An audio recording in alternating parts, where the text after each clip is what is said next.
Ngomhla ka-2 kuMhlolanja nonyaka, uAmanda wayithwato sele i-ambulensi umtato, ukhariakho Rachel Kluthe khaba ngasimnandi. Balinda ama-iri amathathu akhange basizakale.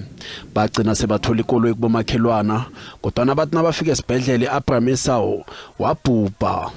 I'm not happy about that thing because I think they are not looking at the old people and the other people here in Calvinia, and every time we phone the ambulance, then the ambulance didn't come. Umraro lo awukaveleli umndeni wakwa-White kwaphela.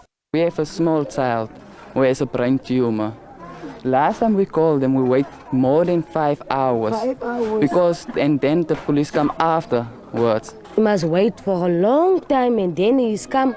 And if he's come, then you must make a plan for another vehicle. UMnyango wezePilo eTlhagwini Ntshingalanga uthi wamukela imitato ezinkulungwane zabantu ababawa isizo lama-ambulensi qobe inyanga. Kodwa ukhona ukufinyelela i-85% kwaphela yalabo abawahlogako. Condolences to the bereaved family. It is quite unfortunate to lose a family member or a loved one waiting for an ambulance. And we're hoping that we won't repeat that going forward. That's why last week during SOPA, we launched out of the 49 ambulances we are waiting, we launched 19. UMnyango uthi usehlelweni lokuqasha abanye kodwa abashayeli bama-ambulensi kunye nama-technicians wesizwe elihabako. Bewatsho nokuthi kuyafuneka bona kulungiswe ikambiso yokuthengwa kwama-ambulensi nokulungiswa kwawo ibe msinya.